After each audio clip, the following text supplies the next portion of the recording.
안녕하십니까. 순천향대학교 부속 천안병원 안과에서 일하고 있는 김운동입니다.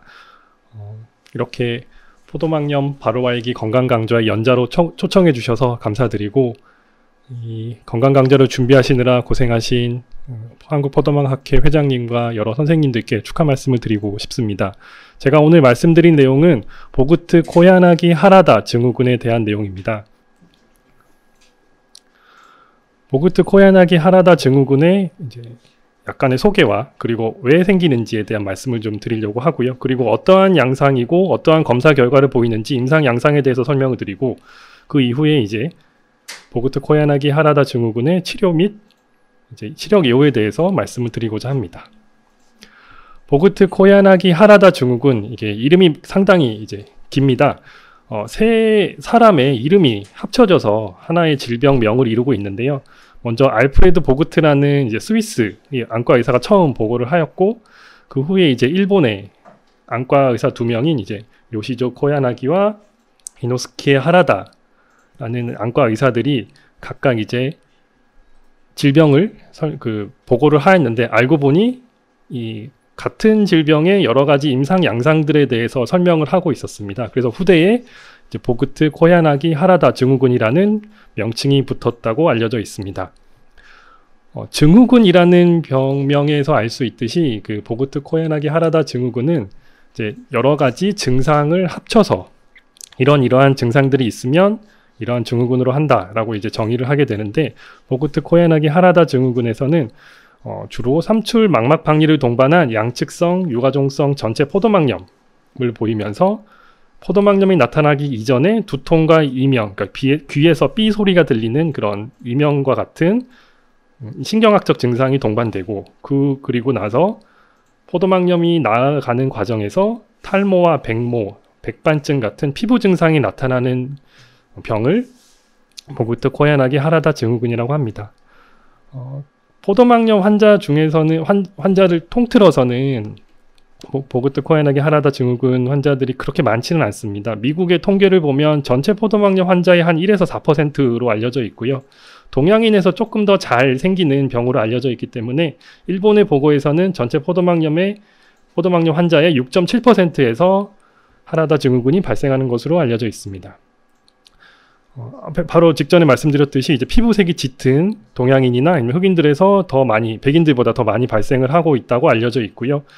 여성에서 다소 많이 발생하는 것으로 알려져 있지만, 보고에 따라서는 남녀 간의 발병률 차이는 없다라고 보고하는 연구도 있었습니다. 주로 10대에서 40대 정도의 젊은 연령층에서 발생하는 것으로 알려져 있습니다. 여러분들 멜라닌 세포 알고 계시죠? 그러니까 주로 피부에 존재하는 세포이면서 검정색 색소를 갖고 있는 세포를 멜라닌 세포라고 하는데요. 이러한 멜라닌 세포가 피부뿐만이 아니라 눈에 있는 맥락막에도 존재를 하고 있습니다. 이러한 맥락막 세포에 대한 자가 항체가 생기고, 이 자가 항체들이 정상적인 맥락막에 공격을 해서 염증 반응을 일으키고, 이로 인해서 생기는 자가 면역 질환 메커니즘에 이제 포도막염을 보그트 코야나기 하라다 증후군의 원인으로 생각을 하고 있습니다. 보그트 코야나기 하라다 증후군의 이제 눈에서 나타나게 되면 포도막을 침범하는 비괴사성 미만성 유가종성 염증이 발생을 하게 되는데요. 이게 설명이 워낙 어려운데 하나씩 풀어서 설명을 하겠습니다. 포도막이라는 것은 망막과 공막 사이에 있는 조직을, 앞에서부터 눈을 둘러싸고 있는 조직을 얘기하며, 이 포도막이 세포가 완전히 없어지지는 않는 정도의 일부에 국한되지 않고 전반적으로 침범하는 염증이 생기면서, 동시에 현미경상으로 봤을 때 특이한 어떤 덩어리를, 면역세포들이 덩어리를 이루는 양상의 염증을 일으키는 이런 포도막염을 보이는 것이 보그트 코야나기 하라다 증후군이 되겠습니다. 이러한 이제 염증으로 인해서 시력 저하, 그리고 흐리게 보이는 증상, 눈부심, 비문증 등의 증상이 생길 수가 있습니다. 그 외에 눈 외의 증상으로서 피부가 하얘지는 백반증, 머리카락이 하얘지는 이제 백모증, 그리고 머리카락이 빠지는 탈모증 등의 이제 피부 병변이 나타날 수가 있고, 귀에서 삐 소리가 들리는 이명이라든지 두통이 동반될 수가 있습니다. 보그트 코야나기 하라다 증후군의 이제 임상 양상을 보시면 크게 세 단계로 나눌 수가 있습니다. 먼저 첫 번째 이제 포도막염이 나타나기 전에는 전국이라고 부르고요. 그리고 포도막염이 나타나는 시기, 그 다음에 이제 포도막염이 나아가면서 회복하는 시기 혹은 포도막염이 만성으로 진행되는 시기로 나눌 수가 있겠습니다. 각각의 시기마다의 증상을 살펴보면 포도막염이 나타나기 전인 이제 전국기에는 감기 증상, 그러니까 바이러스 감염과 같은 이제 약간의 감기 증상, 두통, 구토, 발열, 어지러움증 등의 이제 신경학적 증세가 나타날 수가 있고 이명 등의 증상도 나타날 수가 있습니다. 그 후에 이제 포도막염이 심하게 나타나면서 양안의 시력 저하가 나타나고 삼출 망막 박리를 동반한 이제 망막에 물이 차는 양상을 동반한 포도막염을 이제 동반하게 됩니다. 그 후에 포도막염이 회복이 돼가면서 피부에 백반증, 백모증, 탈모증이 나타나고 그리고 맥락막에 위축성 변화가 생기면서 전형 노을 안절하는 특징적인 소견이 눈 속에서 관찰될 수가 있습니다. 보그트 코야나기 하라다 증후군의 이제 진단 기준을 살펴보면 따로 원인이 밝혀져 있지 않기 때문에 안구의 외상이나 어떤 눈에 수술을 받은 과거력 없이 저절로 생긴 경우를 이제 먼저 선행이 돼야 되겠고요. 그리고 양측성의 만성적인 홍채 선모체염을 동반하고 그리고 삼출성 망막 박리를 동반한 포도막염, 망막에 물이 차는 양상을 보일 때, 그리고 이명이나 두통, 구토 등의 신경학적 증상과 포도막염이 나아가면서 탈모, 백모, 백반증의 이제 피부 증상이 있을 때 보그트 코야나기 하라다 증후군을 진단할 수가 있겠습니다. 증례를 하나 보여드리겠습니다. 35세 여자 환자였고 특별한 과거력이 없이 양안이 일주일 전부터 뿌옇게 보인다는 증상으로 내원하였습니다. 망막 사진을 보았을 때 다발성의 삼출성 망막 박리가 양안에서 모두 관찰되는 양상을 보였고 형광안저 혈관 조영술에서 혈관 내로 유지되어야 할 형광 물질이 누출이 되면서 과형광 소견을 보이고 있었습니다. 빛 간섭 단층 촬영, OCT 상에서도 정상에 비해서 굉장히 많이 망막 하액이 차 있는 삼출성 망막 박리 소견을 보였고 맥락막 자체도 쭈글쭈글하게 주름이 져 있는 양상이었습니다. 53세 남자 환자하고요. 일주일 전부터 양안이 뿌옇게 보이면서 오른쪽이 더 뿌옇게 보인다는 증상으로 내원하셨습니다. 첫 번째 환자분보다는 형광안저혈관 조영술에서 형광물질 누출은 그렇게 심하진 않았지만 주로 시신경 주변으로 누출이 관찰이 되었고 시신경이 상당히 많이 부어서 정상의 2배 가까이 시신경 부종이 있는 것으로 관찰이 되었습니다. 그 외에 마찬가지로 삼출 망막 박리를 동반한 포도막염 양상을 보였고 그리고 맥락막 주름 역시 관찰이 되었습니다. 세 번째 환자는 좀 특이한 환자여서 좀 보여드리고 싶은데요. 55세 여자 환자였고 오른쪽 눈이 뿌옇게 보인다고 내원을 하셨습니다. 드물게 보그트 코야나기 하라다 증후군이 한쪽 눈만 오시는 경우도 겪을 수 있어서 한번 보여드리기 위해서 사진을 갖고 나와봤습니다. 이렇게 보그트 코야나기 하라다 증후군 환자분들이 만성화되거나 더 심해질 경우 그때는 이제 앞쪽에 있는 전완부 염증까지 동반이 될 수가 있고 이를 앞포도막염이라고 하고요. 전완부 염증까지 동반이 되면서 그로 인해서 수정체와 홍채가 늘러붙는 홍채 유착 그리고 백내장이 생길 수가 있고요. 이러한 홍채 유착과 백내장에 의해서 이제 2차적으로 안압이 올라갈 수 있는 녹내장도 동반이 될 수 있고 영구적인 시력 저하까지도 유발할 수가 있는 병이 되겠습니다. 대부분의 보그트 코야나기 하라다 증후군 환자분들은 이제 안과 검사만으로 진단을 할 수가 있습니다. 하지만 추가적인 검사로 이제 요추 천자 검사를 할 수가 있는데요. 여러분들 척추에서 뇌척수액을 뽑아서 검사를 해봤을 때 백혈구가 정상보다 상당히 증가된 양상을 보일 수 있다고 합니다. 이런 추가 검사상에서 양성을 보일 때 진단에 좀 더 확실히 할 수 있다는 점이 중요하겠습니다. 보그트 코야나기 하라다 증후군 환자에서는 주로 치료로 사용되는 것이 스테로이드입니다. 대부분의 이제 포도막염 환자에서도 스테로이드가 주된 치료로 사용되고 있는데요.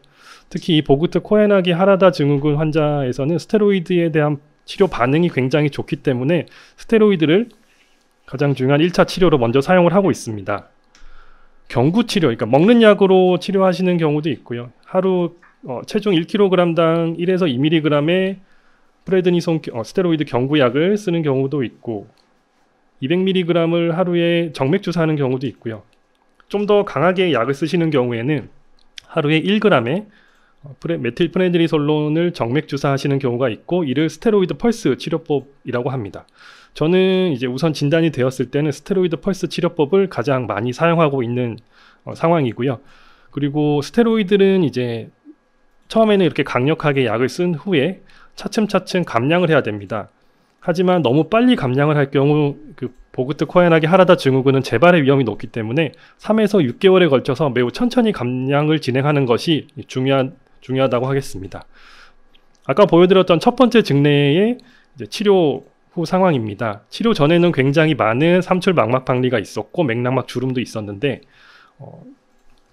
스테로이드 치료 후 1개월 후 거의 망막 하액이 감소를 하였고요. 그리고 3개월 이후에는 시력도 정상으로 회복을 하였고 맥락막 주름도 다 펴진 다음, 그리고 망막 하액도 완전히 소실된 양상을 보였습니다. 아까 보여드렸던 두 번째 증례에서도 똑같이 이제 스테로이드 치료를 시행을 하였고, 스테로이드 치료 일주일 만에도 망막 하액이 상당히 많이 감소한 양상을 보였습니다. 3개월째 망막 하액은 완전히 없어진 상태였고 시력도 정상적으로 회복을 하였습니다. 하지만 다들 아시고 계시겠지만 이런 스테로이드 치료는 굉장히 여러 가지 합병증을 유발할 수가 있습니다. 전신적으로 여기저기 막 합병증이 많이 생길 수 있죠. 당뇨도 생기고, 그리고 살이 많이 찔 수가 있고, 식욕이 좋아지기 때문에 이제 살이 많이 찔 수가 있고, 혈압도 오르게 되고, 당도 올라서 당뇨가 생길 수도 있고요. 골다공증이 생기고, 그리고 팔다리의 근육이 약화되면서 팔다리가 얇아지는 증상, 그리고 등 쪽이 부풀어 오르는 이제 들소형 비대, 버팔로 험프라는 이런 합병증도 생길 수가 있습니다. 그래서 이러한 스테로이드 치료가 만약에 불가능하고 약에 대해서 너무 합병증 때문에 환자분께서 너무 약을 드시기 힘들어 하신다 하시면 이제 사용할 수 있는 치료제가 면역억제제와 그리고 휴미라, 요즘 많이 쓰는 휴미라와 같은 이제 생물학적 제제가 있겠습니다. 간혹 이렇게 재발하는 경우가 있습니다. 보그트 코야나기 하라다 증후군은 대부분 이제 스테로이드 치료를 했을 때 굉장히 치료에 잘 반응을 하고 시력 예후도 좋은 것으로 알려져 있지만, 이 환자분 같은 경우는 치료 전에는 망막 하액이 굉장히 심했고 3개월까지는 망막 하액이 소실이 잘 되었고 맥락막 주름도 잘 펴진 상태였습니다. 그러다가 이제 6개월째 갑자기 시력 저하가 다시 생겼다고 내원을 하셨고, 망막 하액도 다시 차고 맥락막 주름도 다시 발생하는 심해지는 양상이었습니다. 그래서 다시 스테로이드 재치료를 시행해서 다행히 저절로 잘 호전이 되었던 환자 케이스가 되겠습니다. 보그트 코야나기 하라다 증후군이 대부분은 치료가 잘 되고 시력은 잘 회복을 할 수 있지만, 만약에 이제 치료를 하더라도 만성화되는 경우가 가끔 있습니다. 이렇게 망막의 위축성 변화를 보인다거나, 아니면 망막의 이제 바깥쪽 층에 망막 세포들이 손상을 입어서 시력이 떨어진 채로 그대로 유지가 되는, 시력 저하가 유지가 되는 경우가 가끔 있습니다. 그래서 초기에 치료를 잘 해야 되고요. 그러면서 동시에 맥락막 자체에 있는 색소들이 탈색이 되면서 눈속을 사진을 찍었을 때 이렇게 뻘겋게 이제 저녁 노을처럼 보인다는 이런 합병증을 만들 수가 있습니다. 이런 양상을 이제 저녁 노을 안저, 선셋 글로우 펀더스라고 얘기를 하고요. 이렇게까지 이제 위축성 변화가 보이게 되고 시력이 떨어질 수가 있기 때문에 초기에 치료를 잘 하는 것이 좋겠습니다. 이 환자도 마찬가지로 양쪽 다 모두 망막의 위축성 변화를 보여서 맥락막의 위축성 변화를 보여서 저녁 노을 안저를 보이는 환자 사진이 되겠습니다. 만성화되게 되면 저녁 노을 안저 말고도 이제 눈 앞쪽에 이제 홍채 유착과 백내장, 그로 인해서 2차적으로 안압 상승을 일으킬 수 있는 이제 녹내장으로 발전을 할 수가 있는 병입니다. 합병증의 종류로는 아까도 말씀드렸듯이 이제 백내장, 녹내장, 그 외에 드물게 신생혈관이나 이제 섬유증 같은 변화가 와서 영구적인 시력 저하를 유발하는 경우도 가끔 이제 드물게는 있지만, 대부분의 환자들에서는 이제 스테로이드 치료 후 시력이 양호한 것으로 알려져 있습니다. 하지만 스테로이드를 한번 쓰기 시작했을 때 빨리 끊으면 오히려 보그트 코야나기 하라다 증후군이 재발할 가능성이 있기 때문에 4에서 6개월간 치료를 꾸준히 하면서 점차적으로 스테로이드 용량을 줄이는 치료가 필요하겠습니다. 저희 포도막 교과서상에서는 이제 3분의 2 이상 환자에서 0.5 이상의 시력을 유지할 수 있는 굉장히 치료에는 잘 반응을 하고 시력 예후도 양호한 것으로 알려져 있습니다. 제가 최근에 겪은 특이한 케이스가 있어서 하나 보여드리고자 합니다. 60세 여자 환자분이셨는데요. 오타가 났습니다. 유방암 환자가 아니고 난소암으로 인해서 이제 항암 치료 중에 갑자기 양쪽 눈 시력이 떨어졌다고 내원하신 분이셨습니다. 망막 사진상으로 다발성으로 이제 망막 하액이 고여 있는 이런 삼출성 망막박리 소견을 보였었고요. 형광안저 혈관 조영술에서도 과형광 소견을 보였었고, 보그트 코에나기 하라다 증후군에 해당되는 이제 망막 하액과 삼출성 망막박리를 동반한 포도막염 양상을 보였고, 맥락막 주름도 보였습니다. 다행히 스테로이드 치료 후에 시력도 1.0까지 호전이 되었고요. 다행히 아직 재발하지는 않고 계시는데, 간혹 이렇게 최근에 개발된 이런 면역 체계를 이용하는, 면역력을 이용하는, 면역 체계에 영향을 주는 이런 항암제를 치료하시는 경우에 가끔 이런 보그트 코야나기 하라다 증후군이 약제 사용 후에 합병증으로 생기는 경우가 가끔 있습니다. 혹시라도 최근에 항암 치료를 시작하시는 분들이 계시면, 혹시라도 중간에 시력 저하가 있다 그러시면 꼭 안과 검사를 받아보시는 게 좋겠습니다. 요약하면 보그트 코야나기 하라다 증후군은 이제 크게 3가지 단계를 통해서 병이 진행을 하게 되고요. 전구기에는, 그러니까 포도막염이 생기기 전에는 두통, 이명 같은 신경학적 증상이 나타나게 되고, 포도막염이 생기게 되면 그때에는 이제 삼출 망막박리와 양측성 전체 포도막염 양상을 보이고, 포도막염이 나아가는 회복기에는 피부에 이제 하얗게 되는 백반증, 머리카락이 빠지는 이제 탈모증이나 백모증 등의 합병증이 동반이 될 수가 있습니다. 시력 저하, 시야 흐리게 보여요, 눈이 부셔요, 뭐가 떠다녀요 같은 이제 이런 증세를 말씀하시면서 병원을 오시는 경우가 많으시고요. 대부분은 이제 안과 진료를 통해서 눈 검사만으로 진단을 하는 경우가 많습니다. 보그트 코에나기 하라다 증후군은 그래도 다행히 스테로이드 치료에 잘 반응하는 것으로 알려져 있고, 시력 예후도 대부분 양호한 것으로 알려져 있습니다. 하지만 일부 환자분들에서 만성화되거나 재발될 경우 영구적인 시력 저하를 유발할 수 있기 때문에 정기적인 안과 진료와 꾸준한 약물 치료가 필요하다고 하겠습니다. 이상 발표를 마치겠습니다. 제 발표가 포도막염을 앓고 계신 환자분들에게 조금이라도 도움이 되셨으면 합니다. 감사합니다.